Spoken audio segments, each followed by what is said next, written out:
इस topic class में जो भी 9वीं के स्टूडेंट है उन सभी का एनुअल एग्जाम का पेपर है। एनुअल कह लो फाइनल एग्जाम कह लो, दोनों एक ही चीज़ होती है। तो उसका पेपर 9वीं क्लास का कब 15 और 17 फरवरी 2025 को। तो उसके लिए वीडियो बहुत ही इंपॉर्टेंट है क्योंकि आपका सैम्पल पेपर है ऑफिशियल। इसमें आपको ये पता चलेगा किस तरह से पेपर आता है, किस तरह से आपको करना होता है और कुछ इंपॉर्टेंट क्वेश्चन। ठीक है, तो वीडियो एंड तक देख लेना क्योंकि इस वीडियो में पूरा करवा दिया जाएगा इंपॉर्टेंट। और अपने फ्रेंड्स के पास वीडियो शेयर करना ताकि वो भी देखे किस तरीके से आता है, किस तरीके से करना है। हो सकता है इसमें से आपको देखने को मिल जाए तो देख लेना। ठीक है, वो सबसे इंपॉर्टेंट चीज़ होती है वीडियो को लाइक करना और चैनल को सब्सक्राइब करके बेल को प्रेस कर देना और पर, क्योंकि जो भी आपकी अपडेट होगी, जितनी भी वीडियो होगी, तो आपके पास तभी नोटिफिकेशन पहुंच पाएगा जब आपने सब्सक्राइब किया होगा। तो कर देना। करते वीडियो स्टार्ट, एंड तक देख लेना। यह है सामाजिक विज्ञान का कक्षा 9वीं का। आपका जो पेपर होगा 3 घंटे 80 नंबर का होगा। उसके बाद सामान्य निर्देश, यानी सामान्य निर्देश को पढ़ोगे तो आपको पता चल जाएगा पेपर में कितने नंबर का क्या आने वाला, कौन सा सेक्शन कितने नंबर का होगा, कितने सेक्शन होंगे, ठीक है, कैसे डिवाइड है। तो ये जो पढ़ना है, जैसे कि अभी हम बताते, यह प्रश्न पत्र 6 खंडों में विभाजित है। पूरा पेपर होगा वो 6 खंडों में विभाजित होगा। खंड कै, खंड ख, खंड गै, खंड घ और खंड एड़ और खंड च। इन प्रश्न पत्र में कुल 37 प्रश्न होंगे। ठीक है, यानी कि इन 6 खंडों में डिवाइड होगा ABCD इस तरीके समझ सकते हो। ठीक है, और टोटल 37 प्रश्न होंगे और सारी करने आपको, कोई छोड़ नहीं सकता। कुछ प्रश्न ऐसे होंगे जिसमें आपको विकल्प दिया होगा, यानी कि आप ऑप्शन दिया होगा अथवे में। ठीक है, जैसे 5 नंबर वाले होंगे, ठीक है, 2 नंबर वाले होंगे, उसमें ऑप्शन दिया को ऊपर वाला करो नीचे वाला करो, वो आपकी मर्जी। ठीक है, तो वो किस तरीके से होगा आगे हम देखते हैं। और जो प्रश्न पत्र के सामने उनके निर्धारित अंक दिए हुए, जितना भी प्रश्न पत्र होगा उसके सामने उसके अंक दिए होंगे। उसके बाद ये आपके कुछ खंड होते हैं जो आपको पता है 6 खंड में विभाजित है। खंड क्या होगा, इसमें टोटल 20 क्वेश्चन होंगे, एक मास के। ठीक है, शुरू के 20 क्वेश्चन खंड क्या में रहेंगे, एक मास के और बहुविकल्पीय होंगे, नहीं MCQ टाइप होंगे। और ये MCQ सभी प्रकार के होंगे, इसमें सही मिलान बताना होगा। ठीक है, और किसकी परिभाषा नहीं है। ठीक है, नहीं वाले भी क्वेश्चन होंगे कुछ जिस तरीके से आपको उलझा सकते हैं, तो वो किस तरीके से होंगे आगे हम समझेंगे। ये समझ लो कि खंड क्या एक नंबर का होगा 20 नंबर का। ठीक है, नहीं एक नंबर के 20 क्वेश्चन, इसलिए 20 नंबर का खंड क्या। खंड ख होगा ये 21 से 24 तक का होगा। उसके बाद खंड ख होगा, इसमें आपके टोटल शुरू के 4 क्वेश्चन होंगे 21 से 24 तक के 4। ठीक है, और ये 2-2 अंक के होंगे और ये अति लघु होते हैं, ये आपको 2-2 3-3 लाइन लिखनी होगी, यानी पॉइंट में। ठीक है, तो पैसेज के हिसाब से मत लिखना कि बहुत कम नंबर देंगे टीचर, पॉइंट के हिसाब से लिखना, पूरे नंबर मिलेंगे। 2 नंबर का खंड ख रहने वाला है, एक क्वेश्चन 2 नंबर का होगा। इस प्रकार से खंड ख में टोटल आपके 4 ही पर्सन होंगे 8 नंबर। ठीक है, इस 4 क्वेश्चन होंगे 2-2 नंबर के, यानी कि आपका 8 नंबर का खंड ख रहने वाला है। उसके बाद खंड ग होगा, इसमें 25 से 29 तक के क्वेश्चन होंगे और ये 3-3 अंक वाले होंगे, यानी कि एक क्वेश्चन 3 नंबर का होगा। इस तरह से खंड ग में 25 से 29 तक के क्वेश्चन होंगे। ठीक है, उसके बाद यहाँ पे देख सकते हो इसमें जो लिखने की लिमिट होती है वो 60 शब्द होनी है, यानी 60 शब्द आपको कंप्लीट करना है। 60 शब्द कितने होते हैं, ये मान लो कि आपका 3 नंबर का है तो पॉइंट में लिखोगे तो मान लो 7 से 8 लाइन बस। ठीक है, इस तरीके से होता है। खंड गया होगा, इसमें 30 से 33 तक होंगे। ठीक है, मिस प्रिंट है 35 लिखा, लेकिन 33 तक होंगे, 30 से 33 तक, यानी 4 ही क्वेश्चन होंगे आपके जो 5-5 नंबर के होंगे। ठीक है, जो 120 शब्दों में लिख रहे होंगे, यानी 5 नंबर का 7 पॉइंट लिख देना। ठीक है, तो इस तरीके 4 क्वेश्चन होंगे, यानी कि मान लो 20 नंबर का खंड गया रहेगा। ठीक है, उसके बाद खंड एड़ा होगा, इसमें 34 से 36 तक के क्वेश्चन होंगे, 34, 35, 36। ठीक है, टोटल आपके 3 क्वेश्चन होंगे और ये सारे आपके केस आधारित होंगे, पैसेज टाइप होंगे। ठीक है, वो पैसेज किसी भी प्रकार के हो सकते हैं। आपको एक पैसेज सा दे दिया जाएगा, उसके बेस पे क्वेश्चन पूछ लिया जाएगा। और ये पैसेज के बहुत आसान होते हैं क्योंकि ये सारी चीज़ें जो क्वेश्चन आंसर होते हैं पैसेज के, वो सारे आपको पैसेज में मिल जाते हैं। मान लो कोई क्वेश्चन दिया हुआ है पैसेज का, तो उसका आंसर ढूंढोगे तो वो आंसर आपको पैसेज में मिल जाएगा। इसलिए ये आपके 4-4 नंबर के 3 होंगे, 12 नंबर आपके फ्री के मिलने वाले हैं। ठीक है, उसके बाद खंड च होगा, ये पूरे पेपर का आखिरी होगा और ये आपका मानचित्र का होगा 5 नंबर का, जिसमें आपकी जो आपकी 2 बुक होती है इतिहास की और भूगोल की, उनसे आएगा 5 नंबर का। ठीक है, यानी इतिहास की बुक से आएगा आपका 2 नंबर का, भूगोल की बुक से आएगा आपका 3 नंबर का। अब करते आगे स्टार्ट, पेपर समझो ध्यान से। खंड क्या है, बहुविकल्पीय है। पहला, 1794 तक फ्रांस की मुद्रा क्या थी, यानी जो 1794 में फ्रांस की मुद्रा कौन सी चलती थी वो बतानी है। इसका जो करेक्ट आंसर हो जाएगा वो हो जाएगा C, लीवे थी फ्रांस की मुद्रा। समझ आ गया। उसके बाद आगे दूसरे में देख सकते हो, सही मिलान की पहचान कीजिए। इसमें मिस प्रिंट है, इसमें बताना है कि जो गलत है उसकी पहचान करनी है, क्योंकि जो कोमेट है ये नेपाल में ही है, माउंट एवरेस्ट भी नेपाल में ही है, लेकिन जो नंगा पर्वत है ना ये पाकिस्तान में है। इसमें होना चाहिए था कि ना सही जो गलत है मिलान उसकी पहचान करनी है। ठीक है, ये होना चाहिए था, तो इसमें नंगा पर्वत है, ये आपका गलत है। इसका जो करेक्ट आंसर हो जाएगा वो ए हो जाएगा, क्योंकि नंगा पर्वत है पाकिस्तान में स्थित है। बाकी जितने भी तीनों हैं वो सारे के सारे आपके नेपाल में ही है। ठीक है, उसके बाद तीसरा, निम्न में से कौन सी एक प्राथमिक क्षेत्र के, यानी प्राथमिक क्षेत्र में क्या आता है, प्राथमिक क्षेत्र में कृषि आता है जो प्रकृति से करता है। ठीक है, तो इसमें ए होगा करेक्ट आंसर कृषि। ठीक है, समझ आएगा इस तरीके से। उसके बाद पाकिस्तान के राष्ट्रपति कौन थे, ये आप कमेंट में बताओ कौन राष्ट्रपति थे। ठीक है, ये आपके लिए उसके बाद पाँचवा, एक वर्ष में किसी भूमि पर एक से ज़्यादा फसल पैदा करना क्या कहलाता है? नहीं, जब एक भूमि पर बहुत ज़्यादा फसल उगाएंगे तो वो क्या कहलाएगी? बहुविधि फसल कहलाते हैं। ये बहुत ज़्यादा अधिक मात्रा में फसल उगाना बहुविध फसल कहलाएगी। B correct answer. उसके बाद छठा, निम्न में से कौन सा कथन लोकतंत्र का समर्थन करना है? नहीं, लोकतंत्र का समर्थन करने वाला कथन बताना है। जैसे कि एक व्यक्ति एक वोट एक मूल्य है, लोकतंत्र एकदम सही है क्योंकि एक व्यक्ति एक वोट दे सकता है, एक मूल्य है। कानून का राज होगा, अधिकारों का आदर होगा, नहीं सभी को समान अधिकार मिलेगा। और प्रमुख फैसले निर्वाचन नेता के द्वारा होंगे, ये भी सही है, इसलिए करेक्ट आंसर हो जाएगा डी उपरोक्त सभी। ठीक है, तो लोकतंत्र में क्या होता है कि सभी के वोट देने का अधिकार होता है, सबके अधिकारों की रक्षा की जाती है, सभी के अधिकारों का आदर किया जाता है, कानून का राज होता है, ये सही चीज़ें हैं, तो उपरोक्त सभी आएगा। उसके बाद सातवां, अन्नपूर्ण योजना का संबंध इनमें से किससे है? ये आप कमेंट में बताओ। ये दूसरा क्वेश्चन आपके लिए कि अन्नपूर्ण योजना का संबंध किससे है?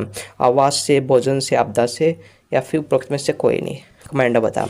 आठवां, एमनेस्टी इंटरनेशनल एवं अंतर्राष्ट्रीय डैश संगठन है, इसमें आपको बताना है, इसको पूरा करना है। अंतर्राष्ट्रीय कौन सा संगठन है? तो मानव अधिकार। ठीक है, तो यहाँ पे आएगा अंतर्राष्ट्रीय मानव अधिकार संगठन है, तो ये हुआ करेक्ट आंसर। तो ये याद रखना, जब भी इस प्रकार से आए एमनेस्टी इंटरनेशनल एवं अंतर्राष्ट्रीय डैश संगठन है, तो यहाँ पे आएगा मानव अधिकार आएगा, ये हुआ करेक्ट आंसर। उसके बाद अगला, निम्न में से कौन सा उत्पादन का कारण है? बोले निम्न में से कौन सा उत्पादन का कारण है? तो उत्पादन में लगता क्या है? उत्पादन में भूमि चाहिए होती है, पूंजी सी चाहिए होती है, ठीक है, श्रम चाहिए होते हैं। जब भी किसी चीज़ का उत्पादन करेंगे तो उसमें ये तीनों चीज़ लगेगी, तो इसलिए जो करेक्ट आंसर हो जाएगा वो डी हो जाएगा, नहीं तीनों ही करेक्ट है। ठीक है, उसके बाद 10वां, निम्न में से किस देश में खूनी रविवार की घटना हुई थी? ना, खूनी रविवार कौन से देश में घटी थी? रूस में, संयुक्त राष्ट्र अमेरिका में, भारत में, या फिर इंग्लैंड में? जो करेक्ट आंसर हो जाएगा रूस में। रूस में ही खूनी रविवार की घटना हुई थी।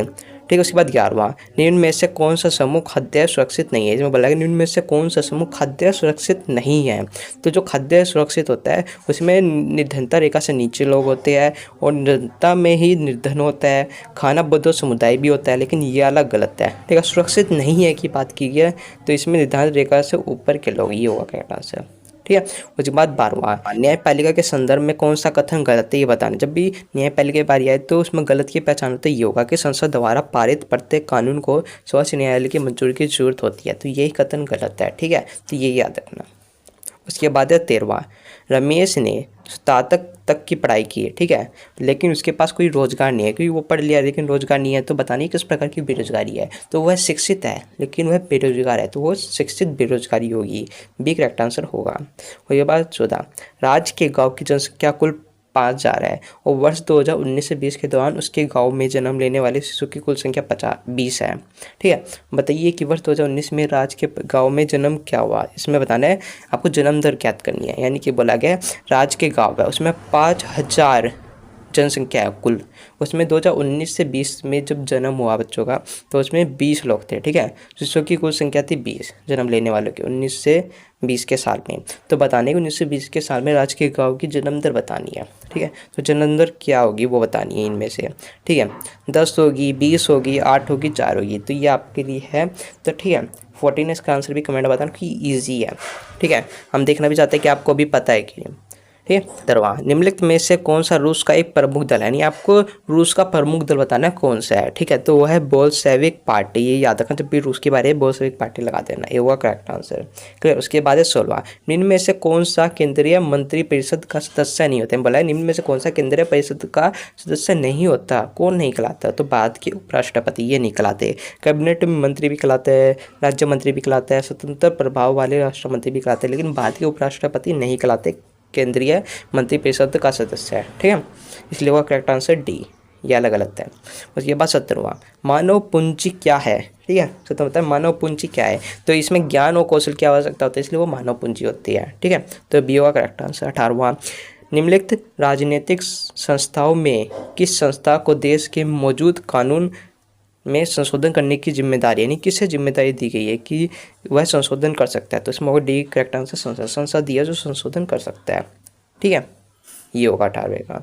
उसके बाद अगला 19वां, गेहूँ किस प्रकार की फसल है? यानी आपको ये पता होना चाहिए कि कौन कौन सी फसल होती है, रबी फसल, खरीफ फसल। तो गेहूँ किस प्रकार की फसल है वो बताना है, तो गेहूँ आपकी रबी फसल।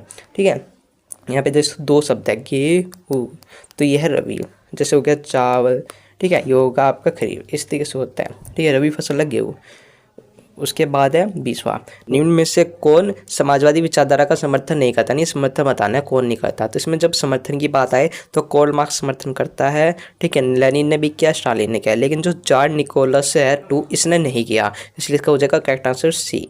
अब उसके बाद खंडव्य होगा, ये अतिलघु होगा, नहीं, दो नंबर के होंगे, ठीक है। 21वां करते हैं, आप मित्र राष्ट्र हमारे साथ वही करेंगे जो हमने अपंगों और यहूदियों के साथ किया। तो दो कारणों से कथन की पुष्टि की जाएगी, आपको दो कारण बतानी है जिस कारण से आपका ये कथन है करेक्ट हो जाए। इस कथन में बोला गया है कि हम मित्र राष्ट्र हमारे साथ वही करेंगे, यानी जो मित्र राष्ट्र हमारे साथ वही करेंगे जो हमने यहूदी और अपंगों के साथ किया। तो इसके आपको पुष्टि करने का ये सही है, क्यों है, कारण बताना है, ठीक है। तो 21वें का आंसर देखते क्या होगा।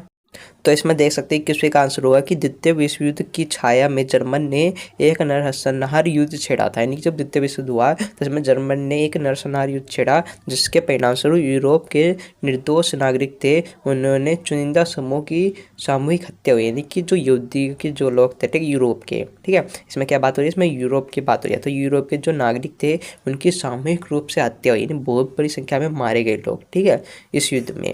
और उसके बाद मारे गए लोगों में 6 मिलियन यहूदी थे और करीब यहाँ पर आप देख सकते हो कितने हैं, 2 लाख जिप्सी थे, 1 मिलियन पोलिश नागरिक थे और 70,000 जर्मनी शामिल थे जिन्हें मानसिक और शारीरिक रूप से विकलांग माना जाता था। इसके अलावा असंख्यक राजनीतिक विरोधी भी थे, यानी इसमें बोला गया कि इतनी बड़ी संख्या में लोग मारे गए थे। 6 मिलियन यहूदी थे, 2 लाख जिप्सी थे, 1 मिलियन पुलिस नागरिक थे, 70,000 जर्मनी थे, ये सारे मारे गए थे, ठीक है, इस वजह से, इसलिए उनके साथ ये ऐसा व्यवहार किया जाएगा। तो इस कारण की ये पुष्टि होती है। इस तरीके से आप लिखोगे तो पैसे में इस तरीके से लिखना, ठीक है। पॉइंट में लिखोगे तो इन्हीं को खोल के लिख देना, ठीक है।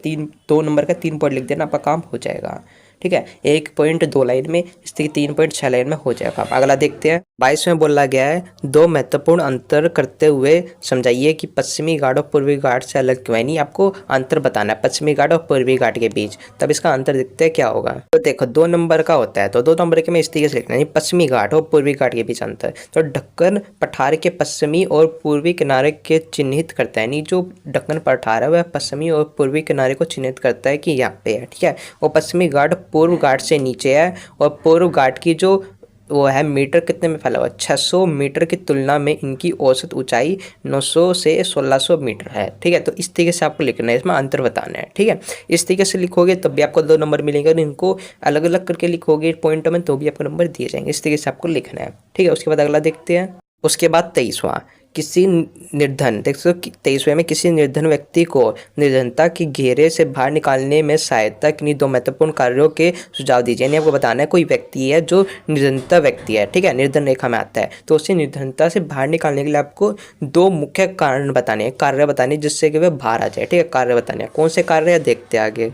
तो इसमें आप लिख सकते हो निर्धनता, ठीक है। तो इसमें आप लिख सकते हो कि शिक्षा और रोजगार, ठीक है। शिक्षित होगा वो तो वह निर्धनता से बाहर हो जाएगा, ठीक है, यानी निर्धनता से ऊपर हो जाएगा। और रोजगार होगा तो भी वह निर्धनता रेखा से बाहर हो जाएगा, ठीक है। तो निर्धनता क्या होता है, जिसको शिक्षित नहीं होता, रोजगार नहीं होता, वो होता है निर्धन है। तो उसे बाहर होना है तो शिक्षित होना चाहिए और रोजगार होना चाहिए, 2 पॉइंट आप लिख सकते हो। उसके बाद आगे देखते हैं। उसके बाद 24वां, समानता के अधिकार की 2 विशेषता का उल्लेख किया, यानी ये समानता की जो अधिकार है उसकी 2 विशेषता बतानी है, ठीक है। अब इसकी विशेषता किस प्रकार होगी, तो इसमें देख सकते इस प्रकार से होगा, कानून के समक्ष समानता, यानी विशेषता में क्या आ जाएगा कि एक सभी व्यक्ति को समान रूप से कानून के अधिकार पाता है, यानी कि हर एक व्यक्ति को जो कानून है उस समान रूप से कानून सभी व्यक्ति के अधिकारों को मानेगा, ठीक है, किसी के साथ भेदभाव नहीं करेगा, सभी को समान रूप से सुरक्षा प्रदान करेगा, ठीक है, इस तरीके से होता है। असमानता का उन्मूलन भी होगा। तो इस तरीके से आप पॉइंट लिख सकते हैं, नहीं समानता की बताने विशेषता वो किस प्रकार से समानता की विशेषता बताना है, ठीक है, कि सभी को समान रूप से अधिकार प्राप्त होता है, सभी को कानून के साथ समानता होती है, कानून किसी के बीच भेदभाव नहीं करता, ये सारी चीज़ें होती है, समझ आ गया। उसके बाद अगला देखते हैं। उसके बाद खंड सी, ठीक है, 24 तक से 2 नंबर लिख दो। उसके बाद है खंड सी, इसमें बोला गया है 25वें में, यूरोप में सामाजिक परिवर्तन को लेकर लोगों के अलग अलग मत है, यानी कि यूरोप में सामाजिक परिवर्तन के लिए लोगों के अलग अलग मत है, सबकी अलग अलग राय है। तो इस कथन का समर्थन करने के लिए साक्ष्य प्रदान कीजिए, यानी आपको इसकी पुष्टि करनी है, इसके बारे में बताना है कि सामाजिक परिवर्तन के सबके अलग अलग राय होती है, किस प्रकार होती है, कैसे होते हैं वो बतानी है। ठीक है, 3 नंबर का ये होगा खंड सी। अब देखते हैं इसका आंसर किस तरीके से होगा। तो इसमें आप देख सकते हो इस तरीके से लिख सकते हो। पहला है उदारवादी। उदारवादी एक ऐसी राष्ट्र चाहता है, यानी उदारवाद है वो एक ऐसा राष्ट्र चाहता है जो सभी धर्मों को सहन करे, यानी सभी धर्मों को समान माने। वह सरकार के विरुद्ध व्यक्तियों के अधिकारों की रक्षा करता है, यानी वह चाहता है कि सरकार व्यक्तियों के अधिकारों में हस्तक्षेप ना करे, सभी को समान रूप से माने। और इसके विपरीत रेडिकल एक ऐसा राष्ट्र चाहता था जिसमें सरकार देशों की बहुसंख्यक आबादी पर दायित्व, यानी कि जो सरकार चुनी जाए वह सभी व्यक्तियों की सहमति पर चुनी जाए। ठीक है, और कई महिलाओं के मताधिकार आंदोलन का समर्थन किया, यानी जो रेडिकल था उन्होंने महिलाओं के अधिकारों का समर्थन किया, वह चाहते थे कि महिला को उनके अधिकार मिले। ठीक है, और रूढ़िवादी रेडिकल उदारवादी के विरोधी थे, यानी यह रूढ़िवादी रेडिकल उदारवादी के विरोधी थे। ठीक है, तो इसमें आपको बताने किस तरीके से अलग अलग थे। तो उदारवादी हो सकता है क्योंकि उदारवादी में होता था सभी धर्मों का समान माने, किसी का भेदभाव ना करे, सरकार धर्मों से दूर रहे। रेडिकल क्या था, रेडिकल था कि सभी जो सरकार बनी सभी व्यक्तियों की सहमति पर बने। ठीक है, महिलाओं के अधिकारों की रक्षा करे, उनके खिलाफ आवाज़ उठाए, महिलाओं का अधिकार मिलने चाहिए। तो ये है पॉइंट, इस तरीके से आप लिख सकते हो। उसके बाद अगला देखते हैं। उसके बाद 26वां, भारत की स्थिति और आकार उसके एशिया महाद्वीप में किस तरह महत्वपूर्ण बनाता है। यानी इसमें बोला है भारत की जो स्थिति है और वो आकार है वह एशिया महाद्वीप में किस तरह महत्वपूर्ण बनाता है, उपरोक्त तर्क के साथ समझाइए। यानी आपको तर्क देना है कि भारत की जो स्थिति है वह आकार है वह एशिया महाद्वीप को किस तरीके से महत्वपूर्ण बनाता है, वह किस लिए महत्वपूर्ण आपको ये बताना है। ठीक है, भारत की स्थिति और आकार को देखते हुए तो इसका आंसर क्या होगा वो देखते हैं। तो इसमें आप देख सकते हो भारत की जो भूभाग का पूर्वी और पश्चिमी एशिया के बीच एक केंद्रीय सीमा है। ठीक है, सीमा बोल सकते हो। और भारत एशियाई महाद्वीप का दक्षिणी पर्वतीय विस्तार है। ट्रांस हिंदू महासागर मार्ग जो पश्चिम में यूरोप के देशों और पूर्व एशिया के देशों को जोड़ता है। नहीं बोला कि ये ट्रांस हिंद महासागर मार्ग है जो पश्चिम में यूरोप के देशों और पूर्व एशिया के देशों को जोड़ता है, यानी देशों को मिलाता है और भारत को एक राजनीतिक केंद्रीय स्थान प्रदान करता है। ध्यान दें कि दक्कन प्रायद्वीप हिंद महासागर में फैला हुआ है और इस प्रकार भारत को पश्चिमी एशिया के साथ निकट संपर्क स्थापित करने में मदद करता है। यानी कि आपको बताना क्यों महत्वपूर्ण है भारत की स्थिति और आकार, इसलिए महत्वपूर्ण है क्योंकि वह व्यक्तियों के जो वो है देशों के बीच संपर्क को बढ़ाता है। ठीक है, और यह शायद अब जो सामान का आदान प्रदान करने में महत्वपूर्ण है। ठीक है, सभी देशों को जोड़ता है, एशिया महाद्वीप को जोड़ता है, ये शायद जो होगी। और यह एक राजनीतिक केंद्रीय स्थान प्रदान करता है। तो इस तरीके से आप ये पॉइंट लिख सकते हो, समझा क्या। उसके बाद अगला देखते हैं। उसके बाद 27वां बोला गया मानव पूंजी में निवेश करके हम जनसंख्या के जो उत्पादक होते हैं उसे संपत्ति में बदल सकते हैं। इसकी पुष्टि करनी है, इसके बारे में बताना है। तो देखते हैं इसका आंसर क्या होगा, किस तरीके से होगा। इसमें उदाहरण के साथ समझाना है। तो उदाहरण में लिख सकते हैं सभी के लिए शिक्षा और स्वास्थ्य पर संसाधन को खर्च करके, यानी जब हम संसाधन खर्च करेंगे तो हम शिक्षा और स्वास्थ्य पा सकते हैं। आधुनिक तकनीकी के उपयोग में उद्योग कृषि श्रमिकों में प्रशिक्षण, यानी कि हम कृषि औद्योगिक क्षेत्र में श्रमिकों को शिक्षित करके हम आधुनिक तकनीक को बढ़ा सकते हैं। इस तरीके से होगा। ठीक है, उपयोगिक वैज्ञानिक शोध, यानी वैज्ञानिकों का प्रयोग करके उनके शोधों का प्रयोग करके हम किसी भी उत्पाद को संपत्ति में बदल सकते हैं। तो इस तरीके से इसका आंसर होगा। अब देखते हैं अगला।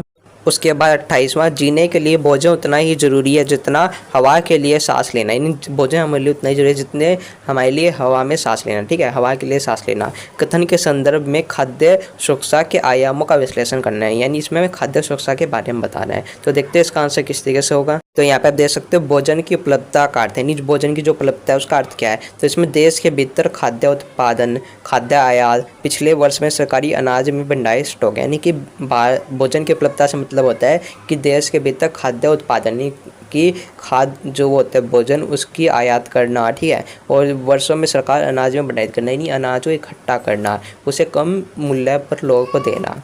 उसके बाद भोजन की पहुँच। ठीक है, ये 3 पॉइंट लिख सकते हो, 4 पॉइंट। भोजन की उपलब्धता, भोजन की पहुंच और भोजन का सामर्थ्य है। तो भोजन की उपलब्धता का अर्थ होता है कि देश के भीतर खाद्य उत्पादन, खाद्य आयात, ठीक है, और पिछले वर्षों में अनाज में भंडार स्टॉक। उसके बाद है भोजन की पहुंच का मतलब। ठीक है, अब उसके बाद है भोजन की पहुंच। अब भोजन की पहुंच का मतलब क्या होता है, इसका मतलब होता है कि भोजन हर व्यक्ति तक पहुंचाया जाए, हर व्यक्ति को उपलब्ध हो। उसके बाद है भोजन का सामर्थ्य। भोजन का सामर्थ्य का अर्थ होता है किसी व्यक्ति के पास अपनी आहार संबंधित आवश्यकता को पूरा करने के लिए पर्याप्त सुरक्षा और पोषित भोजन खरीदने के लिए पर्याप्त धन हो। यानी भोजन का सामर्थ्य से अर्थ होता है कि उसके पास इतना सामर्थ्य हो कि वह भोजन खरीद सके। ठीक है, उसके पास इतना धन हो। तो इस तरीके से ये होंगे पॉइंट। 3 नंबर का 3 पॉइंट लिख दो, काम हो जाएगा। अब अगला देखते हैं। उसके बाद है खंड सी का ये आखिरी 29वां संसदीय आवश्यकता क्यों होती है, इसके बारे में बताना है। अब देखते हैं इसका आंसर क्या होगा। तो इसमें लिखोगे संसद किसी भी देश के कानून बनाने का अंतिम आधार होता है, यानी कि जो कानून बनाया जाता है वो संसद द्वारा बनाया जाता है और दुनिया भर के संसद सरकार चलाने वाले पर कुछ नियंत्रित रखते हैं। यानी ये होता है जब कोई सरकार चलाती है, ठीक है, सरकार चलाती है तो सरकार पर नियंत्रित रखती है संसद, ठीक है। इस पर मतलब मान लो एक तरीके का नियंत्रण रखने वाला होता है, जैसे कि आपके ऊपर कौन नियंत्रण रखता है, पुलिस रखती है, ठीक है, वैसे ही सरकार के ऊपर कौन नियंत्रण रखती है, वो संसद रखती है।